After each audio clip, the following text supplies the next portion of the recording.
Welcome back to the Investor Shed podcast. My name is Jeremy Kitchen here with the beautiful and quite masculine Nicholas Beveridge. Wow, thank you. That was very nice of you, Jeremy. You're so welcome. Hey, what are we going to be talking about today on the episode? Hey, today, I think we're going to talk about Sub 2. We haven't talked about that in a while. We have not talked about that in a while. So Subject 2 or Sub 2 transactions, going to be a juicy episode with a lot of cool information if that's a strategy for you. But I think the strategy everybody really wants today, Nick, is like what kind of strategy should they be eating while they, what kind of strategy should they be eating with their food? Okay. Well, today it could be a Friday. It could be. And, you're going to want to really clean your insides. So I'm going to say get a jar of pepperoncinis. Okay. Make sure you eat all the pepperoncinis in the morning, and then in the night, you drink the fluids. So this is a two-parter, obviously. So you're going to listen to this episode twice. In the morning, eat your banana peppers. At the night, drink the juice. It's a nice little tasty treat. Your doctor will love it. Yep, your doctor will love it. Grant Cardone says it as well. Oh, yeah, he does. Stay tuned. Enjoy the episode. Got a new office yesterday. Did you? Yes. Okay. Again. We go back to the new office, baby. Yeah, no, this will be good. I think that'll be a good little switch for you, and hopefully everything works out. I think it will. Good. Yeah. Finally got a place to call home, and it's only 5 minutes from my house. Nice. So I'm excited to get back to work. I love it. Even though I've been working the whole time. Right. Yeah. It's good stuff. Yeah. Hey, guess what? Today, you want to talk about Subject 2 financing? Absolutely. I know you do. Absolutely. I want to talk about Subject 2 financing. I think it's something that doesn't get talked about enough, to be honest with you. Yeah. I mean, the Pace Morbys of the world. I mean, if you listen to his content, you probably already kind of get an idea what the drill is. But we are going to talk in depth about exactly what it is, how it works, how to actually do it, like show you actually the process of making it all work. Mm-hmm. Why you should do it, and also why you shouldn't do it. There's plenty of reasons why you should not do a Subject 2. Yeah. And we're not just speaking theory here. Like, I've actually done the Subject 2 strategy probably 6 or 7, 8 times, something like that. Okay. I really should go back and look, but I think it's at least 6, maybe 8. Okay. Something like that. That's a healthy range in there for sure. Yeah. So I myself have not done any Subject 2, so like this has always been a subject that like, yes, I know about, but I've never implemented. Whether it be knowledge or experience, I just haven't had that in my investing portfolio. So I'm happy to have you here and we can talk about thank that. you. Yeah, I first did a Subject 2, I think back in 2016, and I learned about it about a year prior. I was in this small little mastermind. It was a Robert Kiyosaki side company. Let's slow down just a second here. Sorry. So we're saying Subject 2 already. Oh, we should probably explain what it is. Let's talk about what it is exactly. Oh, because, good point. I think people really need to have a base foundation of what this thing is because it is one of those mystical auras you hear investors speak about, like Sub 2. Like, let's actually talk about what it is, and then we'll kind of get into your personal story. That's okay. So in the real estate investing world, Sub 2 is a slang term for buying a property subject to the existing mortgage remaining in place. So it's actually a term like that the title company or escrow company would use. Okay. Saying, they're going to insure this, they're going to insure the title subject to this mortgage that's like not getting paid off. And they're like, I guess like if you guys are all cool with it, it's subject to that. Right. Okay. That's what they mean. Okay. And that's where it gets the slang term Sub 2. Sure. And you still, if you're out there listening and you're still confused, that's okay. A lot of people don't talk about this a lot of people, if you haven't heard of this before, it is a very unique strategy. And when I first kind of heard about it, I had already been in the business for a few years. I started going to real estate seminars back in 2007. And I didn't really hear about this till like 2015. Sure. And it was just somebody brought up an option like, hey, if there's already a mortgage in place, sometimes you could just take it over. And which is different than an assumable mortgage, right? So yes, okay. Without the permission of the bank is the big, and that's what you got to understand is the difference between an assumable loan and taking a mortgage over subject to. The difference is permission. Right. With a subject to, you're not getting permission from anybody, and it's kind of a gray area strategy. Sure. So you got to know it's the bad boy of real estate strategies. People will argue that it's legal or illegal. I don't think it's either, to be honest with you.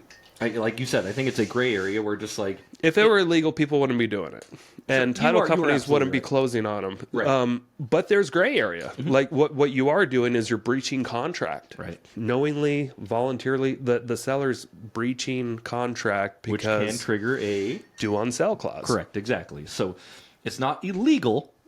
It like you said, like title companies, escrow companies are all in on the action. Yeah. And they wouldn't practice illegal business that Yeah. gets them shut down.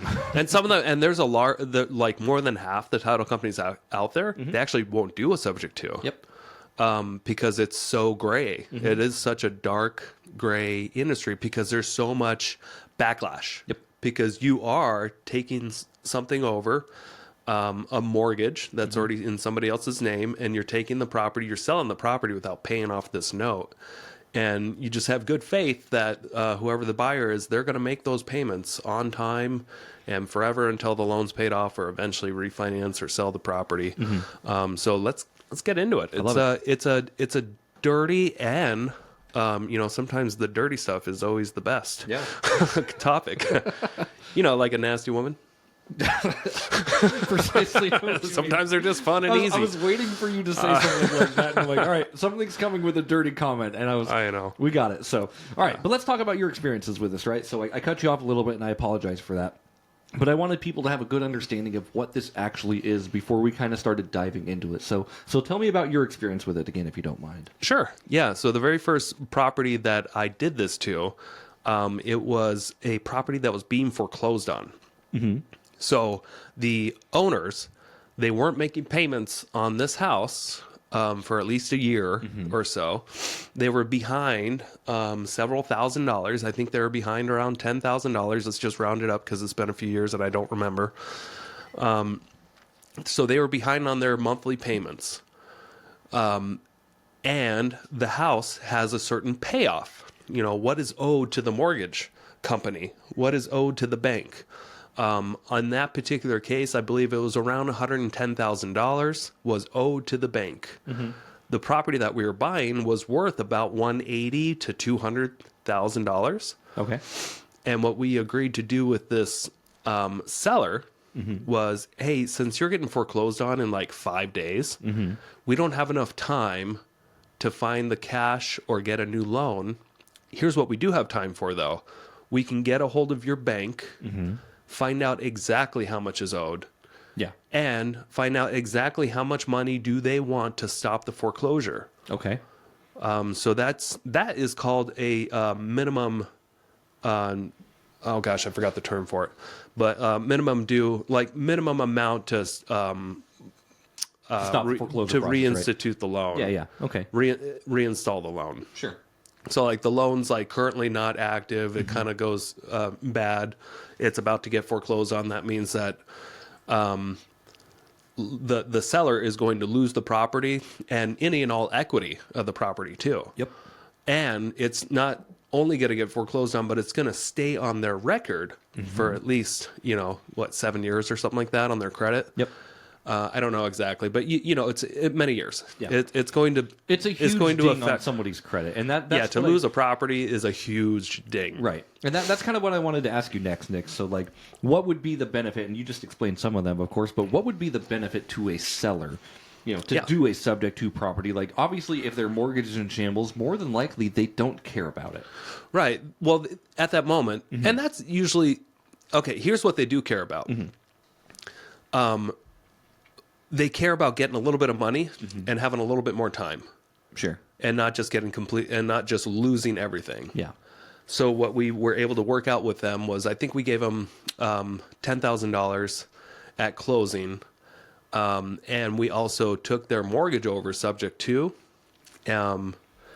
so without the permission of the bank, and we signed a quit claim deed. Quit claim, not quick. and that's where we changed ownership of the house. So if you're watching on YouTube, I'm going to show you a little demonstration here. And just while you're doing that, though, like what is ownership of the house? What documents define ownership of a house? The document that defines the ownership of the house is the deed. Okay. Yep. And the deed is recorded with the county. The county recorder's office is the one who knows who owns the real estate because they have a recorded document saying, okay, whoever the last owner of this house was, they deeded the property over to this person here. Sure. So it's a one-page document, sometimes 2 pages, to add the notaries. But it's just a one-page document that says, this person is quit claiming all their rights and interests into this person. Gotcha. Or this entity or whatever it is. And it's a one-page document. It's like the receipt. It's the title. It's the deed. If you're It's called watching on YouTube, by the way, this is not a real deed we have in hand. Right, it's just a piece of paper. This is a comp property on the MLS. But just to show you how it actually works, this is the deed we are going to be talking about. So this is the main document that we used to purchase that house. Is we had a title company for free. They they even have the tool on their website. You just print it off and you add the legal description and like who's selling who, and then we had this notarized. The sellers actually lived in another state. So we mailed them overnight documents and had them notarize it and send us back. And we actually had them quit claim the deed to us before we paid their mortgage off. Yeah. Because we wanted to cloud that title or like get the title changed because it was a unique circumstance. Sure. We wanted them to do that, and then we would immediately we would wire the money that was needed to that mortgage company to stop the foreclosure. Gotcha. Now, I'm going to stop you right there because I got a little bit confused, and I'm not sure if anybody else did. Why did you do it in that exact order where you had them quit claim the deed to you before you wired the money? That was for our protection so that this person who already has proven that they can't uphold an agreement by not paying a mortgage, we needed to have them give us some skin in the game first before we just paid their mortgage down. Because if we just simply had an agreement, a purchase and sale agreement, and then we had, paid down their mortgage, they could have easily just sold the house to somebody else. Yep. And said, hey, thanks for paying down our mortgage. Yeah, Thanks for Thank you so reinstating much. our loan. We appreciate you. Or, just that they would ghost us or something like that. That's totally possible, especially with people that are out of state. So you got to be careful. Right. So that's why we did it that way first. Sign the deed over to us. We're on the phone. They gave us authorization to their bank. It was a 3-way call. Yep. And the person that they were dealing with in the claim, the department that was handling the foreclosure said, okay, this person is authorized to speak. And I was there just to listen and get the exact amount to the penny that they needed to wire to who to stop the foreclosure sale. Okay. So that's what we did. We sent them a deed, a quitclaim deed, to get it notarized. They send it back to us, and then we got it recorded. We brought it to the recorder's office, spent the $15 to have it recorded. We became the new owners at that point. Yep. But the property still could have got foreclosed on. Yeah. So then we sent the wire Gotcha. to the title company. Or sorry, not to the title company. We sent the wire to the bank. And we noticed they stopped the foreclosure. Yeah. They stopped the foreclosure. It was already in pre-foreclosure. Okay. But we didn't want...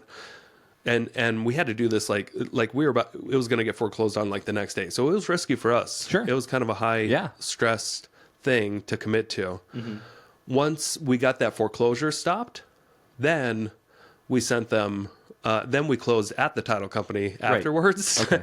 And then the title company did all the paperwork to like make everything kind of legit. And then they sent the $10,000 to the sellers. So here's what happened though. There's 3 things in a real estate transaction. 3 big things. And if you're watching on YouTube, you can see it here. There's the house. Ta-da! The house. You can take control of the house by, a lease agreement or... in this case, it was the quitclaim deed. So we took ownership of the house itself. And then you have the deed that is recorded with the county that proves who the owner of that house is. Right. Then there's another document. There's the note, the mortgage that is recorded against this. Yep. So it's another separate thing that is liened against the property that says, hey, if this ever needs to be sold, or if somebody's ever trying to sell this with a title company, this needs to be addressed. Yep. So Refer to document X, right? Or refer to at this. the title company, we agreed to close on it subject to this remaining in place. this is just going to stay there. So what we did was we got the seller's login information to their bank account online. We got their socials. We got what we needed to basically change out the ACH information for who's making payments. Yep. So it still stayed in their name. Okay. And we just, all of a sudden, the money is coming out of our accounts to pay them. Then there was the insurance to deal with too. Yep. We needed to get another policy, a policy that had both the previous owners listed as additional insureds and then us as well. And then we sent that to the mortgage company, or the insurance guy did, to basically cancel the insurance that was already on the house to replace that policy. So the policy that we got needed to include the previous owners as well on there. Okay. So that's what we did. And we actually did a quick flip. We didn't hold it very long. We did this exact same thing a couple years later, and we bought a house out in Sandpoint. This was, I think, 2018. And I still own that house. We still make that mortgage payment. It was the exact same process. So it can be that simple. You know, we didn't go get a new loan. The loan was already in place. It was a low payment. Nobody called the note due. Right. The ownership did change. But the banks, they either don't know or they don't care, or they do know and they don't care, or they do know and they're not going to do anything about it. Right. They've got far other bigger fish to fry, like people actually not paying their bills to go after. The main priority of the bank is, are the payments coming in? Right. Is Are the we note getting current? the money that we said we were going to get on this thing? Usually their number one priority. Yeah. Now, there are some banks, some smaller, interesting, non-QM lenders that, hey, if the title changes, they're going to call the note due. So don't listen to Pace Morby when he says that there's a boogeyman out there that's not real. It's real. I've heard it a couple different times here locally where notes have been called due. Like if there's Idaho Housing's involved and the note and the owner changes, Idaho Housing will call that note due because that mortgage was supposed to be just for that person, and the government's involved, and they don't care if they're getting payments because the government's involved. Yeah. And that was an Idaho Housing kind of loan. Another one, I remember we had Michael DeHaan on our podcast, and he bought a couple of properties subject to out of state. Yep. And it was a non-QM type of loan that they took over. Like I think it was a DSCR loan or something like that. And that lender decided to call the notes due because the ownership changed. So it can happen. It's very rare. It does. Yeah, yeah. It's very rare. But one thing I wanted to talk about, obviously, so when you're doing this whole process, right, when you deed the process over to you, you are the new owner of the property. Even though they're still on with the bank, their names are still on. Yeah, their name will stay on the mortgage. Their name stays on the mortgage, but you're on title. Is that what I'm hearing? That's right. Okay, perfect. Now the reason why I'm talking about this is because what happens to the equity? So say you want to refinance, and I know the answer, but I want you to kind of explain it a little bit. Like, okay, are you able to tap into the equity, or is the previous owner able to access that equity, or how does that work? Yeah, so the previous owner is just the previous owner. Okay. That's it. That's as far as it goes. They're actually, what they're liable for is that loan. That's it. They don't own the house anymore. The house sold. Yep. So are they entitled to any equity? No. Okay. Because equity's a variable thing. Right. Like it's either there or it's not. It depends on what you sell it for or refinance it for. The equity is just simply the difference between what is currently owed and the value of the property. Yep. And that's it. So now, you as the new owner have access to, if you wanted to refinance or get a HELOC or whatever the case be, tap into that equity. You are capable of doing so because you are the owner, correct? Yeah, getting a HELOC, no. Okay. I don't think it would be that easy to get a HELOC on a property that you own, but the first mortgage is not in your name. Sure. I could be wrong about this. Lenders And out there, that's why I tell was me asking, tell me if you think I'm incorrect, but I really don't think you can get a HELOC Yeah. on a property that you own sub 2 where you're not on the initial mortgage. Yeah, and that's why I was asking, Yeah. right? Because like, Can I've you never heard of it refinance? happening. Absolutely. You can absolutely refinance. You have that ability, but I was like, since you are the owner and the previous owner definitely can't do it because No. they're not owner. Okay, so No, because they don't own the property. right. Okay, Yeah. cool. Yeah, they're just liable for that note. Right. Now, you may be thinking, but seriously, who would do that? You know what? The people that would and probably should do that are the people about to get foreclosed on. Yep. Anybody else? I wouldn't do it. I mean, well, it depends on your Yeah, it comfort level depends. too. I mean, I sold a couple. I say I wouldn't do it. I did it. Yeah, I did it, but I sold it to the right buyer at the right time. Yeah. I was in a position a couple years ago, or a year and a half ago or so, where I needed to start dumping some rental properties. And there was an investor that I knew that was quite wealthy, that was ready to take on a couple of rentals, and he was willing to pay kind of a premium for these houses. And just what he did was just paid me the difference between what I owed and what the properties were worth. And then I just deeded the properties to him. Yeah. So it worked great. The reverse strategy too. I was able to get a premium for my properties. I didn't have to put them on the MLS. Are you still getting paid and on I- those, or are those all finalized and sold and everything? Well, I sold them back a year and a half ago. Yeah. Like, are the mortgages still out there? Yes. Okay. The mortgages are still out there. I can see that they're getting paid. Okay. And we had an agreement too. If he was like more than 30 days late twice, the properties would be deeded back to me. Yep. I love that. So we actually had a side agreement that like, hey, if you fuck up twice, with screwing with my credit potentially, Yeah. there's going to be some serious consequences. Yeah.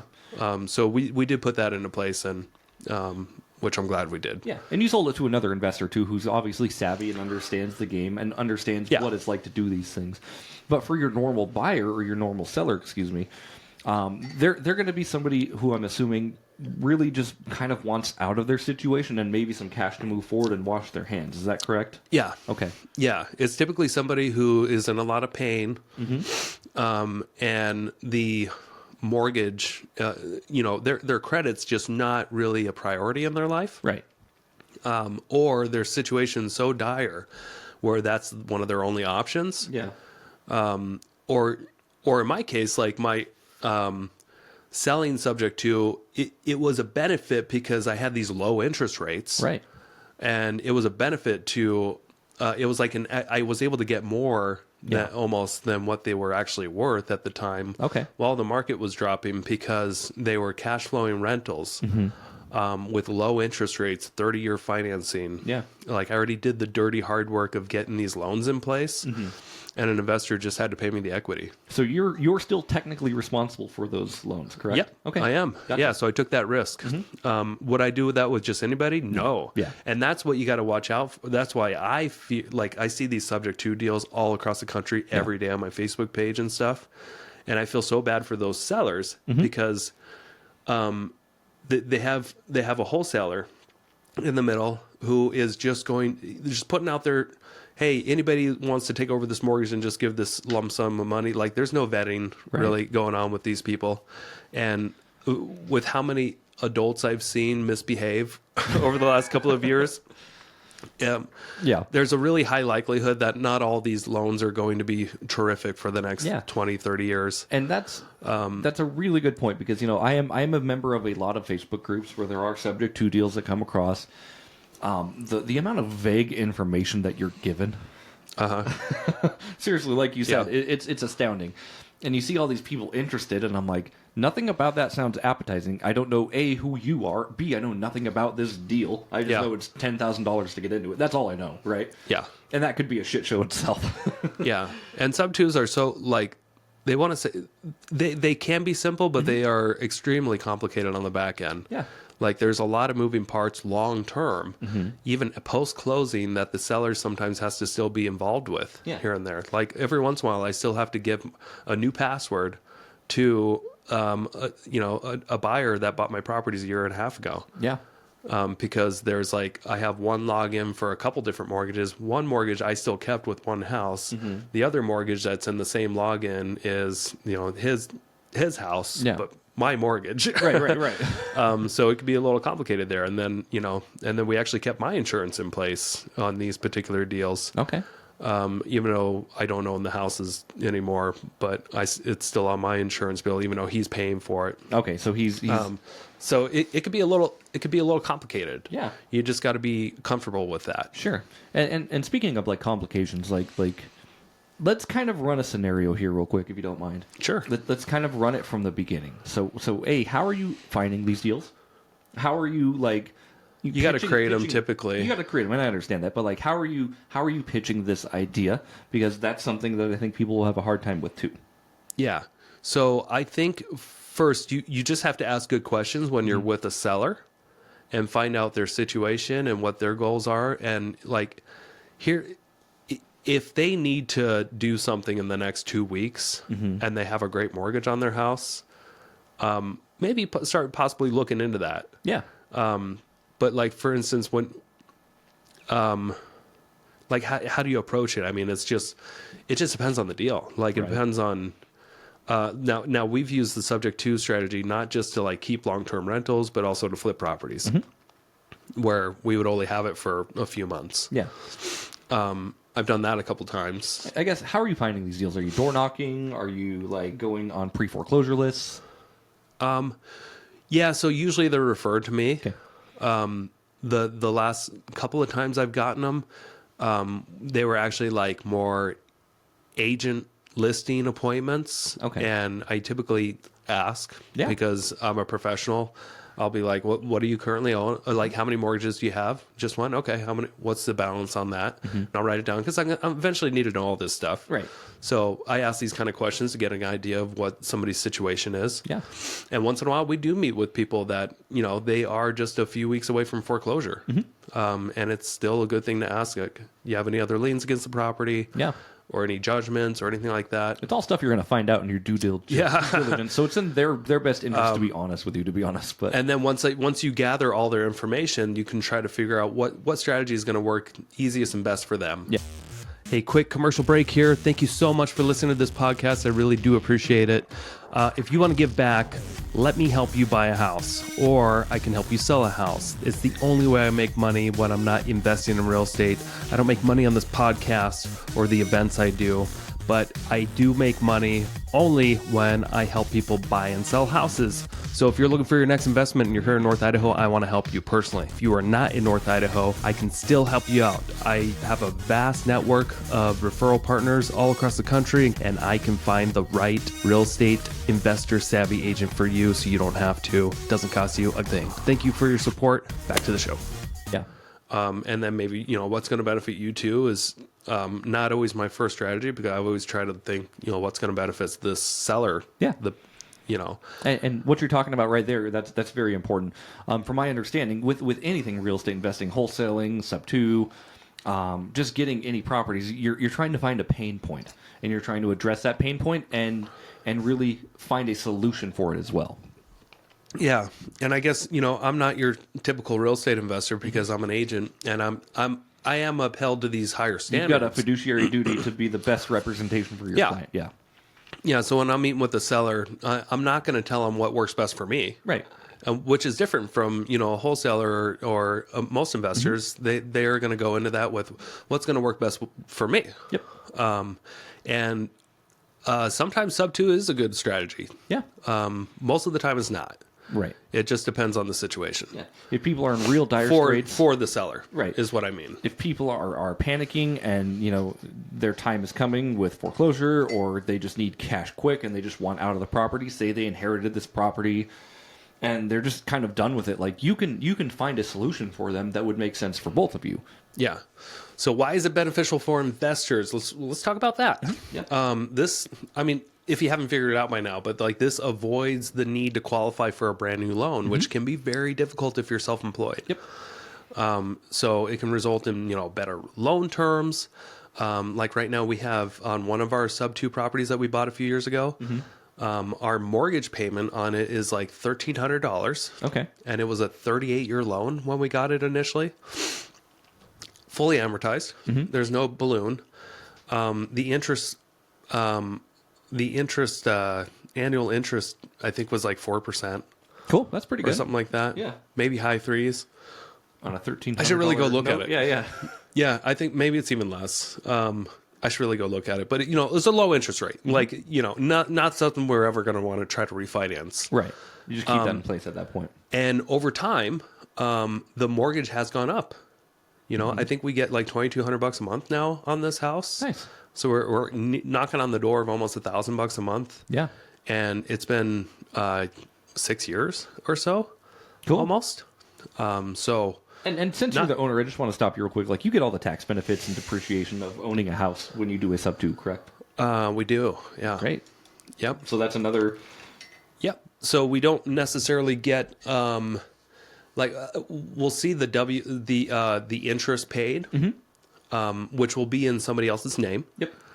But we can show proof to the IRS if they ever needed it that, well, actually, we've been making that. Yeah, we have the interest payments right here. We have our. Yeah.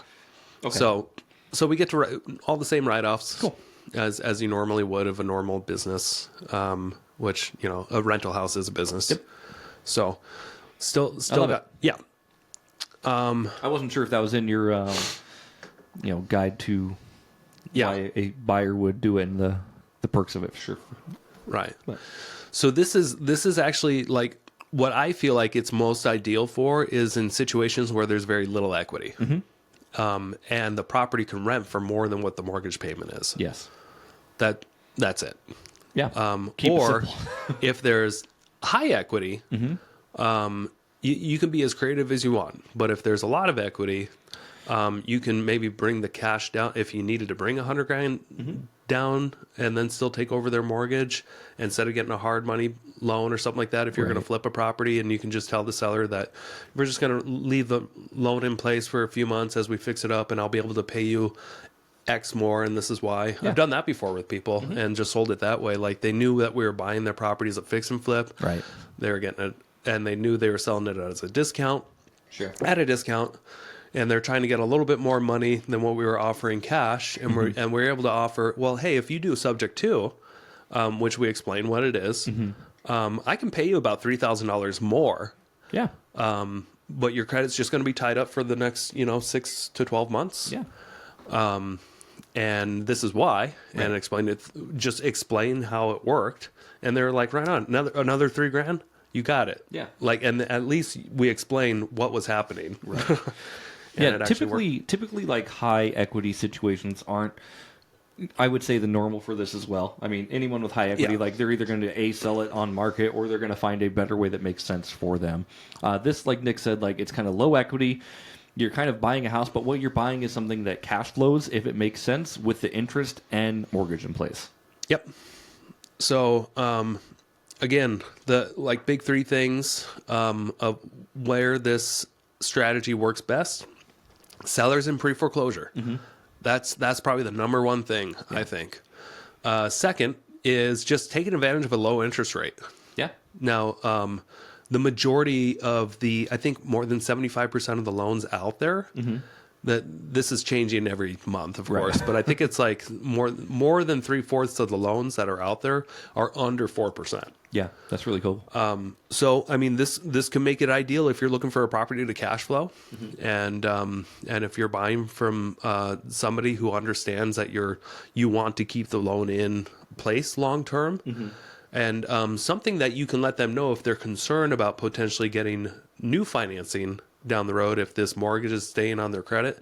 It should absolutely be a concern to most people. But did you know that when you're getting a mortgage, let's say 2 years down the road, if you sold a property subject to, the majority of lenders will be able to remove that from your situation as long as the current owner is able to provide documentation showing that they've been making the payments and not you. Yeah. For the last 12 consecutive months. Okay. So as long as you can get like whoever purchased it subject to work with you after the fact, you can still go get another mortgage. Okay. As long as you qualify. Sure, of course. Just by proving that you haven't been making the payments. Like you actually sold it on sub 2, and you can show a 12-month history of somebody else making the payment. So then it won't ding you when you're going to qualify for a new loan. Most mortgage lenders. Most. Yeah. Yep. This may be something you have to, talk to a few people. When we know some great lenders that would probably work with you on that stuff too nationally. But like Nick was saying, like the benefit here is you don't have to get qualified, and you're potentially getting a lower interest rate than what you're getting right now. Yep. All right. So due on sale clause. We should probably talk about this again. If you don't know what that means, it's a clause that's in almost every single mortgage out there. It's different than a Santa Claus, by the way. Different than a Santa Claus, yes. Due on sale means that like the whole amount of what's owed against the mortgage, you need to pay it back if you sell the property. That's what that means. So if you ever sell a property, you need to pay off the mortgage. That's what they say. And then if you don't, they have the right to foreclose on the property. But they call it a nicer term. They say call the note due. Call the note due, yes. But essentially they're trying to foreclose. Any balance left on that note is due. How typical soon is it due? Within 30 days or? Yeah, they might request it within 30 days. And there's some things that you can do. You can work with the bank, call them, explain the situation, see if they can make it some sort of an exception. At that time, you're already fucked anyway. Like, you're already in hot water, right? So, like, you might as well tell the bank, like, yeah, I've been paying for it. Like, you obviously can tell. Let's cut a deal, Yeah, so ideally, there's multiple different ways you can handle this. You can try to qualify with them if they have a program, some sort of an assumable program, where they need to vet you, or you need to deed the property back to the seller and then rent, or do like a lease option, or do something creative like that. Or ideally, you're a smart investor and you still got a discount because you should still be buying at a discount. Yes. And you should be able to have the option to just go refinance the property. And if they're calling the note due within 30 days, it doesn't mean that they're knocking on the door in 30 days and foreclosing. It's still like in Idaho, it's still going to take a few months. Yeah, every state like varies, of course, 4 to 6 month process, a minimum of 120 days. So you're going to have some time to refinance the property or sell the property. Yeah. And those are basically going to be your probably only two options. Sure. Now you can get creative and you can deed it back to the previous seller if you can work something out with them and do like some sort of a lease option. Sure. And a lease option would be like where all of a sudden you're leasing the property, you don't own it anymore, but you have full control of the property and you have the option to purchase it at a later date for a set price. Gotcha. Yeah. And yeah, and that's very important because, yes, like Nick said, banks can call the note due. It's very important to know what your options are at that point. And really, like my option in this point would be like make sure you are in a position to refinance or somebody can buy the property from you, right? Because you could sell it to somebody else at that price, or partner with somebody else and just make sure you have an approval kind of ready.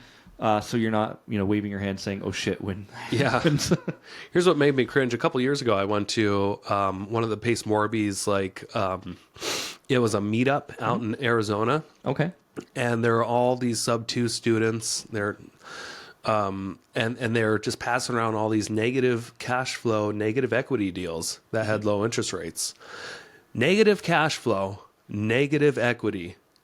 And they're all eating them up and thinking it was the coolest thing in the world because the interest rates were so low. Now, what are your options when the note gets called due? If you have negative cash flow, negative equity, you walk away. Yep. That's it. You drop it. So that means you've screwed the seller that you bought the property from completely, because now you're going to screw up their credit and it's back in their court. It's their problem now. Like, you got to get a good deal. You got to have multiple options to exit. Yeah. Refinance. If you're going to refinance, do you have the cash to bring down to the refinance, or do you have it, at 80% or less? Right. Of what the value is. Cross-collateralize and maybe use a hard money lender to kind of. Yeah. That's another option. Yeah. If you're in this game long enough, you'll wander into more and more options, but you just need to. This is why I hate when brand new investors get into sub-2 right away that have no experience and no money. Because when shit does hit the fan, and it eventually always will, if you're doing this long enough, and it mostly hits the fan on your first deal or two because you don't know what you're doing and you make a lot of mistakes. Sure. So it's probably not the best strategy to just jump right into if you don't know what you're doing. And I'm I know how you feel about Pace Morby. Oh, okay. Now, Do you? I'm going to defend him a little bit, but I'm not going to defend him in the way you think. So I'm part of his Gator program, and with that, like you hear all these people and these sub-2 students come in, and to be honest, they just come in and fuck up a deal because they don't know what they're doing. They think they have something cool, and it's nowhere near cool. At least in Pace's Gator program, the first program that you're ever in, he's like, do not do any deals until you do my system. Like, stop saying you're a lender until you actually go through the training of what this actually means. Uh-huh. And I'm sure he does that with his subject to students too, but I think people get trigger happy. Sure. And like that's not a knock on him, it's a knock on the people. It's a knock on the students who are, hungry, which I can really appreciate, but at the same time don't follow directions. Yeah. Well, I just think it's if you have these deals that are negative cash flow, negative equity, they shouldn't be subject to deals. Right. That's it. Yeah. Like you shouldn't be, but I could be wrong. Yeah. People out there can totally disagree with me, but that's not a deal. I agree with you. I agree with Yeah. you. Yeah. And that's what I'm saying. Like it's not Pace's fault. Right. It's his students' fault for jumping the gun and not actually going through the required training that he provides on this.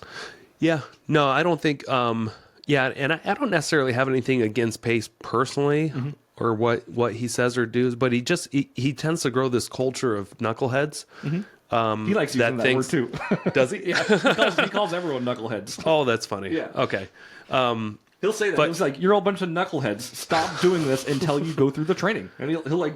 Well, I just, and maybe I was just so turned off because I actually went and I embraced myself in that culture. I'm like, ew, I need a shower. Like these people don't know anything about real estate other than the subject to theory strategy that they think every house should do. It's equivalent to... And there's so many other ways to invest in real estate. Yes. It's equivalent to... So you're a real estate agent, right? Yeah. You have to go through real estate school before you can actually start doing transactions.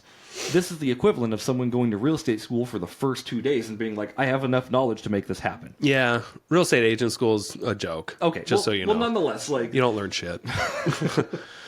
Nothing that you actually use in practice. Gotcha. Well, then I'm wrong, and that's okay. That's okay. Yeah. Yeah. No, but anyway, it's still like a really good strategy to use when it makes sense. Mm-hmm.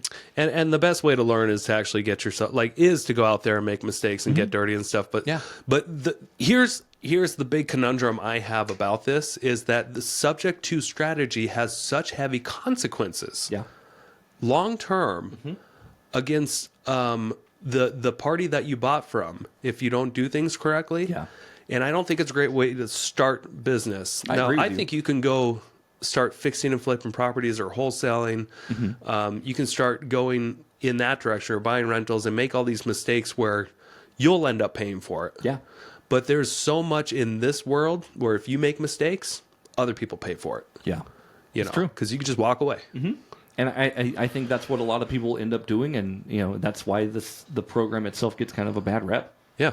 Because people Wealth without cash. wealth without cash. Yeah. Which it sounds good in theory, and it does work. Sounds great. It You've sells done it- books. Yeah, it sells books. You've done it before too. Like you've been in real estate deals where you haven't put in cash, I'm assuming, Sure. or minimal cash, and you leverage other people, and that's Upfront. kind of what this business is in a nutshell. So.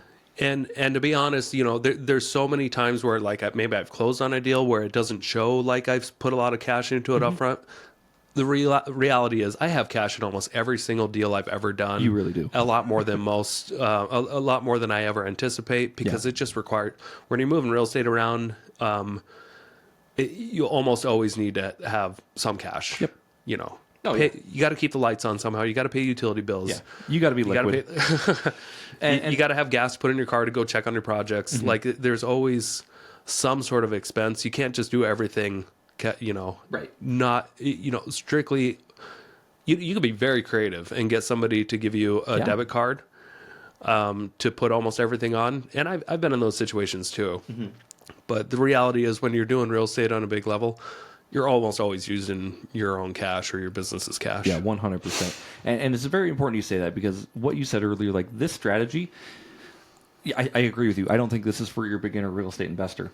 Yeah, I don't think so. Right. And I think this is for somebody that has resources to be able to have the integrity to be able to handle this. Right. Yeah. Yeah. And to be able to handle the issues that come up after the fact. Right. you know. Because spoiler alert, this is real estate investing. Something always comes up. Yeah. It doesn't matter if it's like the perfect deal. Something will always come up. Yeah. Delayed closing, delayed this. Oh, you need an extra $5,000 for an inspector. Like, shit just happens. Shit happens. Yeah. All right. So one of the keys to subject to is just building really strong, established trust with the seller that you're working with. Like you really need to win their confidence. And that means you need to be confident about what you're doing. Yep. And that's the best way. Like just hopefully this doesn't discourage anybody from doing the subject to transaction deals. But it's just... it's not something that I think people should put all their focus on and just search for sub 2 deals. Yeah. Just because, you know, there's so many other different creative ways to get to not get a bank loan. Yeah. You know, like the majority of the deals I do, I don't get a traditional bank loan. It doesn't matter what my credit is. Right. And I don't have to do sub 2. There's so many different other ways to finance a property and be creative than subject to. Yeah. And I love that. So you said, you know, build strong relationships. And I think some of this does come down to trust and honesty. So with honesty, like with your sellers, let them know exactly what you're doing and what the process is going to be. Yeah. Don't try to dick around and try to be like, oh, and make it sound shady, because if you make it sound shady, it will come off shady. Explain it as a very legal process. Explain exactly how you're going to be taking over their mortgage, what they're going to like be transparent for sure. Yeah, and I think the better way to approach that is to let them know that it's a risky move. Sure. Yeah. Yeah, just right up front. Just be like, well, there is this other strategy. There's some risk in it. It's a little odd. A lot of people just, you know, haven't even heard of it. Yeah. But here's how this could work. Right. And you explain, like, there's 3 different things. There's your house, there's your mortgage, and then there's the deed. I could purchase your property where we're just dealing with the deed in your house, and we leave your mortgage right where it is. Yep. Now, there's a risk. The note could get called due if we do this transaction, and months down the road, the bank all of a sudden says, hey, the owner changed, we need all our money back. The reality is that never really happens as long as I'm making those payments. Yep. Yeah. And, you know, depending on the scenario, we only need 6 months. Sure. And I can pay you more for the house if we go this route, because I won't have to go through all the expenses and the hassle of getting a new loan put in place. Right. Because whenever you create a new loan, there's always fees involved. Yeah, it's not free. So if I'm getting a new $200,000 of loans on a hard money loan, there's immediately $6,000 that is created in points that I have to pay. And Probably if down I have to payment of pay 40 that, grand. that means that I need you to actually get less money for the deal. Right. So if you want some more money, maybe another $3,000 if it's a $200,000 deal. Right. You know, maybe we can split that. We'll just leave your mortgage in place. We'll pay it off when we're done with the property. And money talks to a lot of these people, to be honest with you, because like we said, like there's usually a pain point, and the pain point is usually money. Yeah. People like money. People like money, and they like being like, hey, you give me this house, I give you a check for this amount of money. Like, no questions asked. Yep. So, Yeah. yeah. And some people like being a little like creative, and other people don't. And don't push it if they don't. Yep. If people don't like the idea, if you can tell they're like a C-type personality, where it's like, well, that's against the rules. I'm a rule follower. Don't push it. The 100%. Yes. Respect it. See if you can work another deal out with them in a different way. But there are plenty of people out there that are like, yeah, let's do that. Yeah. It's kind of against the rules a little bit. I'm all in. Yeah. This feels like we're screwing over the government. We're fine with this. Yeah. Screw my bank. Yeah. Screw them all. I mean, I still want to make, yeah, you're going to make payments? Yeah, I'm going to make the payments. I don't want to lose the house. I'm investing 15 grand up front. Why Right. would I want to lose my 15 grand? They're like, oh yeah, that makes sense. Yeah. Okay. I'm putting literal skin in this game. Yeah. So, I don't want to put money into this house, not make payments, and get foreclosed on. Trust me, I don't want to lose my money. Do you think I want to lose my money? No, probably not. Okay, let's move forward. all right, let's keep working. Yeah, yeah. Yeah, there's plenty of different ways where you can handle the conversation, but that'll just give you a little taste. Yeah. I like what you said there for sure. Like, don't push the issue. If they're not interested in it, don't try to, like, coax somebody into this, because it's bad business. Yep. All right. So, what do you think, Jeremy? After all that, have I discouraged people, or do you think they'll actually go out there and try it? I don't know if you've done a plus or minus, because I think there are pros and cons to the whole subject to strategy, to be honest with you. Yeah. Well, for me, I've never had a note called do. Right. It's never been an issue. And every time I've done a sub 2 transaction, I'm always amazed by how quickly everything happens, because you don't have to go to a bank. Because usually when you're in a real estate transaction or a bank or hard money lender or something that is such a big piece, in a sub 2, that whole piece is missing. You're just, the title company is agreeing, okay, we're going to write it's subject to. So you've got that figured out between you guys. You guys are signing this disclosure. Okay. That's like, they're kind of like hands up, like whatever you want. If something bad happens, we're disclosing that we're not in trouble. With that, so I think a really good strategy, if somebody wanted to get into this, would be, if you are trying to source deals, you're trying to source pre-foreclosure deals, on-market deals, seeing if they'll do this kind of stuff, make sure you have a real estate investor in your corner that's done this. Because I think it is a very tricky thing to do. It is. And if you wanted to give them like a cut, like if I wanted to bring you onto a deal and be like, hey, Nick, can you help me out with this deal? Sure. And say I give you like $2,000 if it closes or something. Like, I'd love to make a deal with you where you can help me facilitate that. Yeah. Well, I am a broker, so I do get paid for facilitating transactions, and I'd be happy to. Nonetheless, you'd be happy to. But like, bring somebody who's done it before. And they're going to give you maybe a little bit more confidence and able to explain it correctly, because again, a lot of these terms to the average person are going to be very complicated, especially someone selling their property. Yeah. So as simple as you can make it. Yeah. Hey, and my buddy's done this a couple times. We're happy to explain to you the process. And to be clear out there, I've actually done this a lot more than like 6 or 8 times. I'm talking about those are properties I've bought and sold. Now, we just closed on one like less than a month ago where I helped somebody buy their neighbor's property in Kellogg that died. And then her daughter took over the mortgage and stuff like that, and they worked it out to where I just said, and she was trying to figure out like, how can I buy this? I really don't have money, but I have equity in my property. I'm like, okay, go to Banner Bank, get a HELOC onto your property. You'll get $100,000 there, take $20,000 of it, and then give it to the seller, do sub 2, do this. I walked them through the whole thing. They all worked it out, and she was able to buy that property. Cool. It was, and it's great.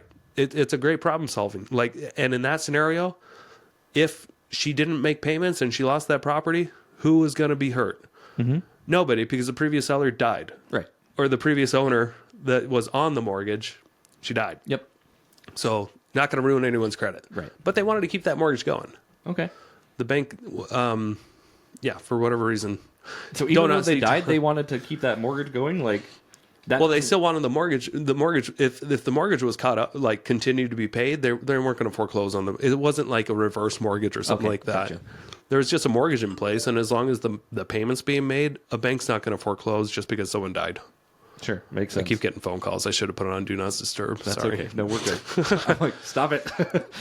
No, but I think this is a really good episode. And like I said, like the things I would concentrate on if you were going to go on this strategy, be honest, be informed. Right? So know what you're doing and try to disclose everything in a rational manner.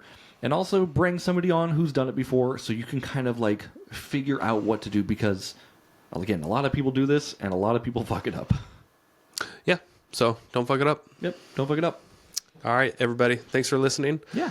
And if you can't get enough of us, why don't you go listen to an old episode? Yeah, why don't you just hit random? Is there a random on YouTube? I don't know. Just scroll until you find one that looks good. But really, if you've enjoyed this episode, first of all, thank you so much for sticking with us. We really love and appreciate you. 5-star reviews on Apple Podcasts and Spotify make our innards feel nice, if that makes sense. Make our innards feel great again. They really whet our whistles. So yeah, make sure you do that. Make sure you comment on YouTube, by the way. We love everyone that comments on there. We're going to start commenting more than leaving hearts, I think. Yeah, we'll see. Let us know if you need more hearts. Yeah. Or less hearts and more comments. Yeah. Replied comments. We got to go. All right. Love you all. Bye. See you next week. Thank you so much for checking out the Investor Shed podcast. If you enjoyed your time, make sure to leave a 5-star rating and review on Apple Podcasts and Spotify. Follow along on YouTube, TikTok, and Instagram at The Investor Shed for shorts and promos about each episode. Do you want to be a guest or know someone who has great real estate investing advice and stories? Reach out to us at theinvestorshed@gmail.com.